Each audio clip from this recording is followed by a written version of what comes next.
effects is that computers become dual-purpose machines. Besides doing computation, you can also, make your breakfast inside of them these days. It's not a problem. So, but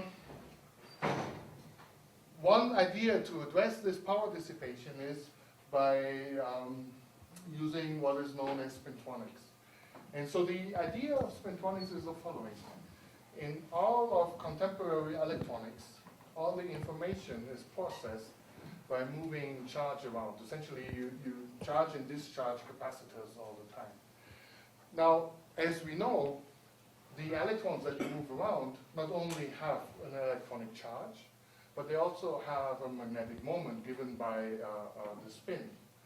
And the idea of spintronics essentially is, if we can utilize the spin degree of freedom also, then maybe we can build electronics that works different and maybe use less power, or you get other benefits from it.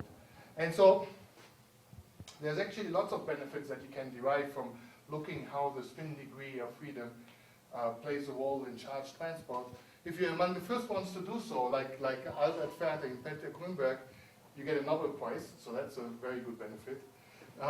But then you can also make new electronic devices where, as I said, the information is not just encoded in charge states, but whether the magnetization points one way or another way. So you can make things like non-volatile magnetic memory based on magnetic tunnel junctions, and I'll talk a little more about that. But also there's lots of different new physics. And for me, actually, the interest is mostly in the new physics, not so much in the novel devices. So I'll tell you quite a bit about the different physics ideas that are around, and but I'll tell you also a little bit how this may be useful in a real application.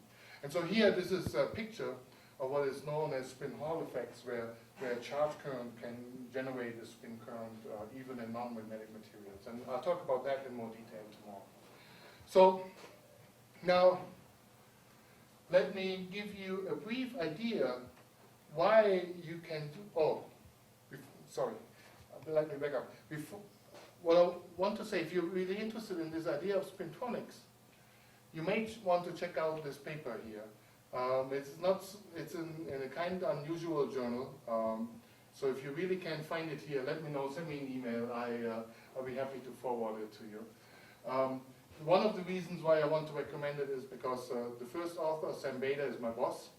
But aside from that, it's actually a very nice recent review of what the contemporary issues are in spintronics research. And it's a fairly compact paper, so it's an easy read.